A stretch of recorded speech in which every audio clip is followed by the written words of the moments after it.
Y'all, I want to say I'm disappointed, but let me change that. I'm disappointed, but I'm not surprised. I'm disappointed in that the bill passed because it's disheartening that, and I feel the need, I haven't really been talking about politics lately because I feel like it has been a lot, but I'm disappointed that the bill was passed. I'm not surprised. It's disheartening.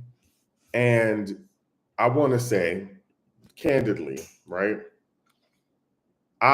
This is not a moment, thank you. This is not a moment where we're going to do that thing where we say, now is not the time to point the finger because people are being impacted. Now is absolutely the time to point the finger.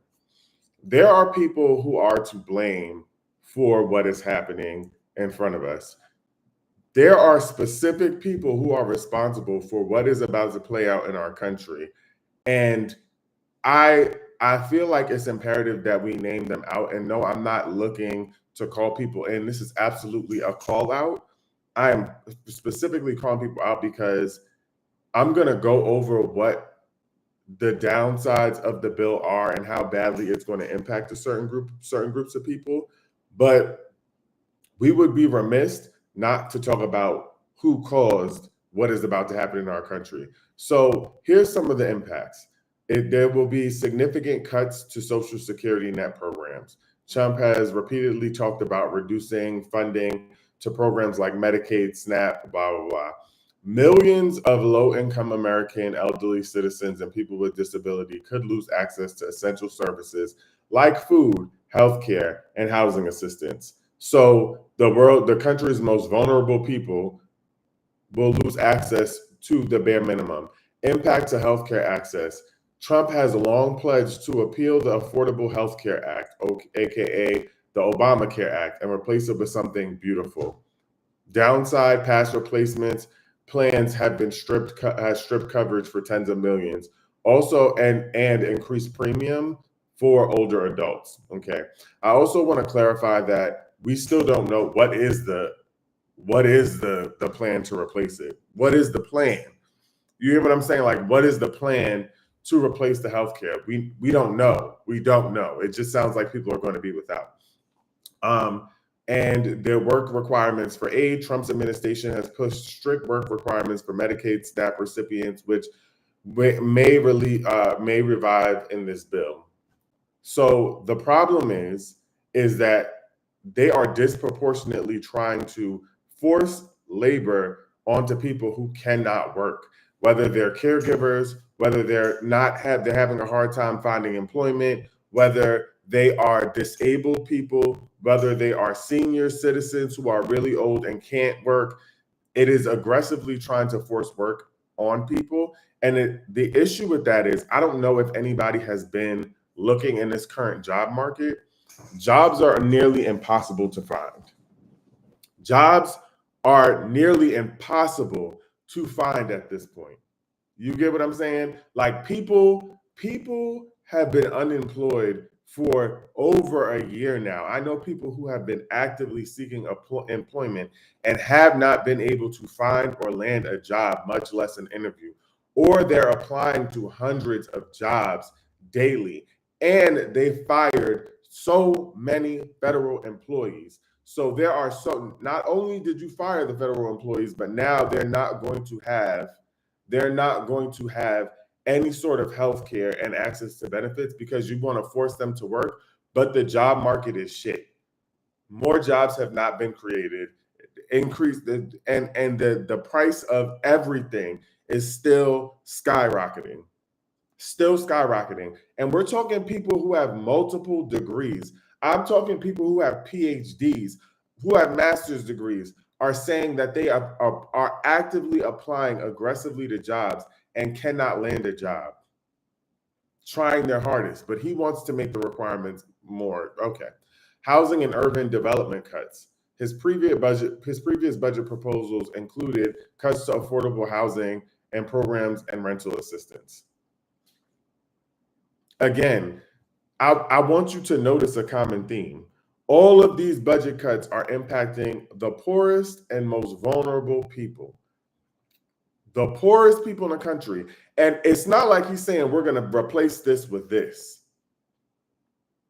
He's not saying we're going to take this away from the poor folks because we're going to make a way by taxing the rich more money. So that way America is kind of balanced out. He is quite literally saying that the poor people are just going to be poor and poor and poor with nothing. Okay. There's going to be a reduction in nutrition programs, education programs, and healthcare services for impoverished families and kids. I don't know if y'all have looked at the price of childcare lately. The price of childcare is insane. Insane. At this point, you need to be ready to pay a mortgage and for childcare, and they're here, neck and neck, same price. Same price.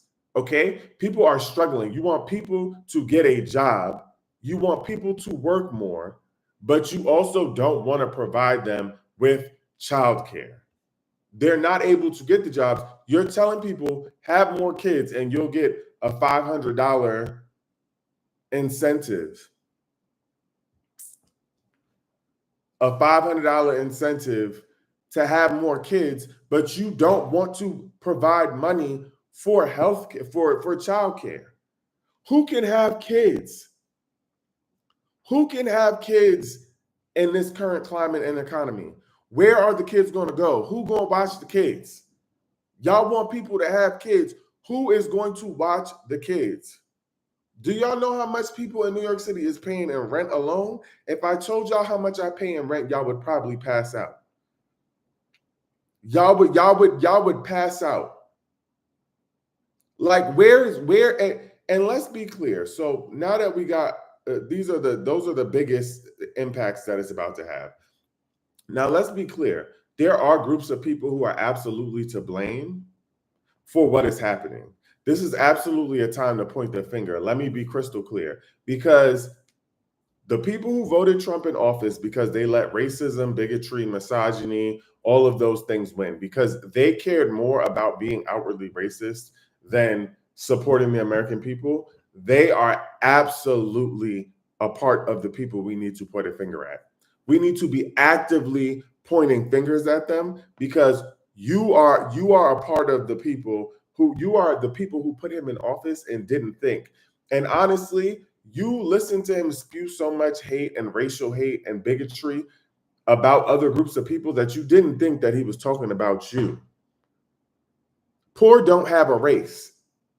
Okay? He don't like poor people at all. I just want to clarify that. It don't matter if you black, white, or, and let's be crystal clear. People have this overwhelming thought that black people are the people who use food stamps and Medicaid the most. That is not a true theory. And to be honest, he especially targeted non-educated white folks because he knew, but it didn't matter because the educated white folks who also knew still voted for him. The educated white folks who knew better still casted their vote out of hate. Out of hate. And now, while all these people in our country will be suffering, which brings me to my next point, the people who decided they were going to throw their vote. So the people who feel like they're extreme leftist or independent or whatever it is, that threw their vote because they didn't want to put Kamala Harris in office, blood is also on your hands. Because by you voting randomly and for an independent who you knew wasn't going to win, counted as a vote in favor of Donald Trump. You put him in office as well because you wanted to fight Kamala Harris about supporting genocide and other things in other countries, but you didn't care enough to stop and think. And this is why I think people are just irrational. Like, some people are just irrational and watch too much television and need to get off the internet. Because thinking that throwing your vote was in the best interest of the American people, knowing that that could lead to Trump being the president, after all he's told us, that you're a part of the problem. You're a part of the problem because you didn't think critically enough to say to yourself, you know what? If I vote against Kamala Harris, I throw the vote.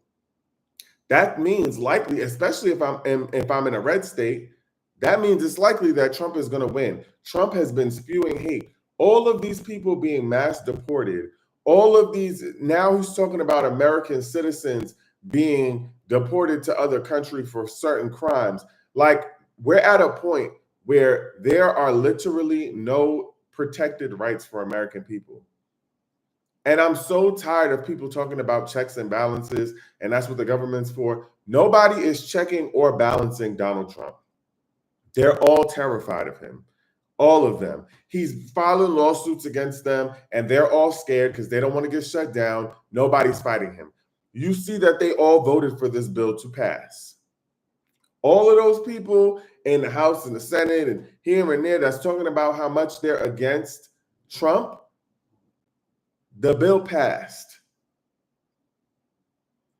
And so I truly think, and it is absolutely, just so I'm clear, it is absolutely still imperative that you vote in your local elections because local elections matter.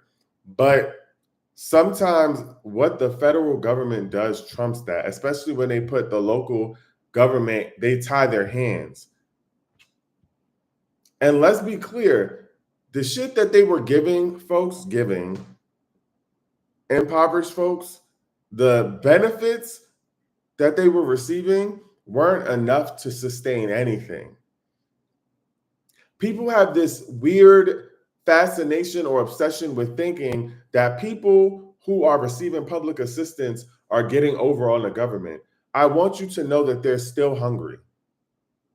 I want you to know that parents are still going to bed hungry every night because they have to choose between feeding themselves and their kids. I've said this a million times, but I want people to know that there is a parent right now whose child is looking at them and asking them why they're not eating. And the parent is saying, I'm not hungry, but the truth of the matter is they can't afford food for both themselves and their children. So somebody got to go to bed hungry. I want y'all to know that the smallest portion of your taxes goes towards SNAP benefits and supporting SNAP benefits for people who are impoverished. I want y'all to know that.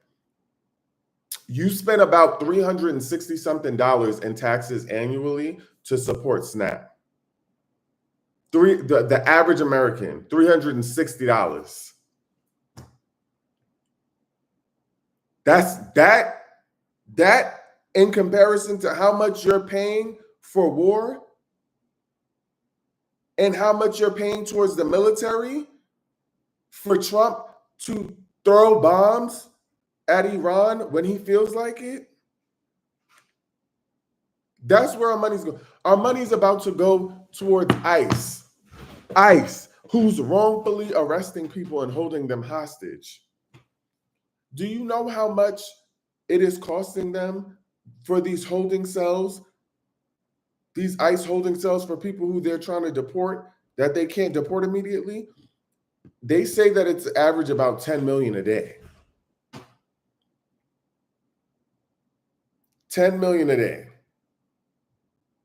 Okay? Like you have to think about that.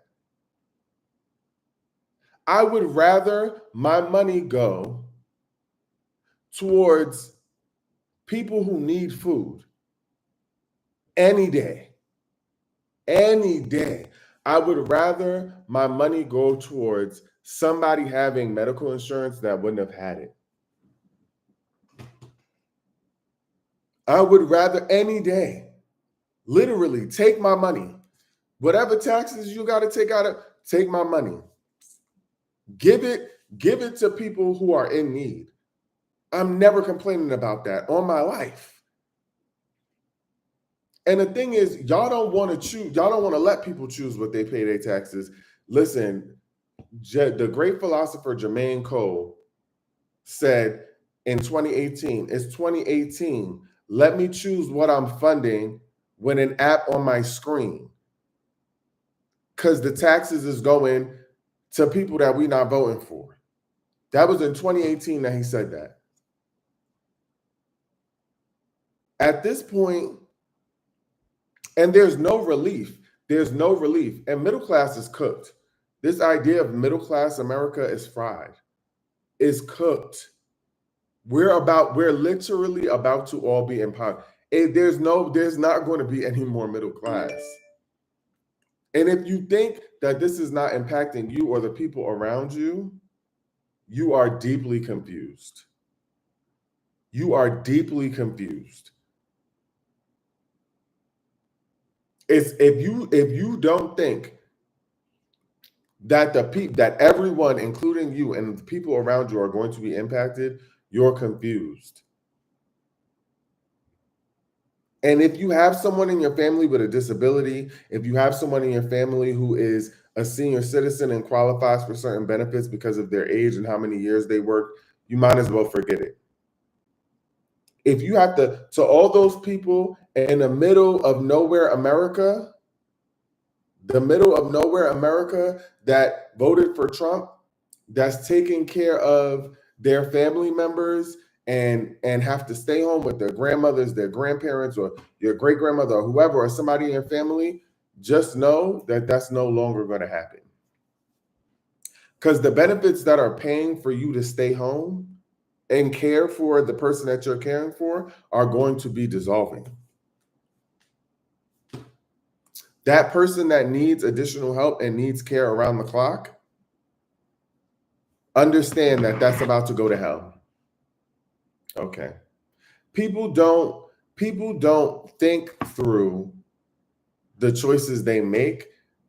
Hate and bigotry has consumed who we are as a people in America. And I'm never someone who is super patriotic. I've never been the yes, America kind of person, because that's just not who I am.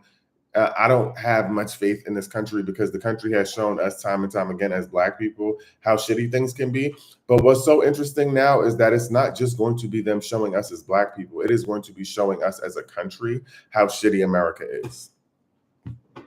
People are not realizing that they're about to see just how shitty America gets. And people should be afraid. People should be afraid. Anyone who's not a part of the 1% who is millions and billionaires should be afraid, should be terrified, because eventually this is all, and just so we're clear, even if you don't receive benefits from the government, the prices of everything are about to go insane, including the simple cost of living.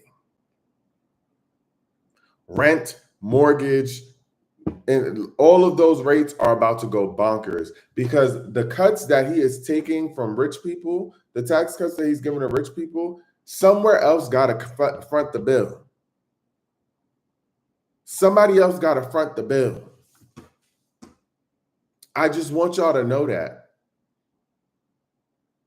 I need y'all, and utilities is already through the roof. I don't know what y'all paying, but my rent and my utilities, I can't afford the shit now. It is through the roof. So just be prepared, and there will be no programs for when you can no longer afford your mortgage or you rent your rent. Those assistant programs, he's cutting them. He's cutting them. Why? Because they don't help rich people. Those rent and mortgage assistance programs don't help rich people. You think they care if we can't pay our rent and our mortgage? Their home is paid for. They probably wrote their shit off in their taxes. You think they care about us? Yeah. I can't stress enough that there are specifically people who should be blamed. There's specific people who should be blamed. And the people who should be blamed, I just want y'all to know that blood is on your hands. that you absolutely will be dealing with that for the rest of your life. So that's it. That's all. Now, let me address the people in the comments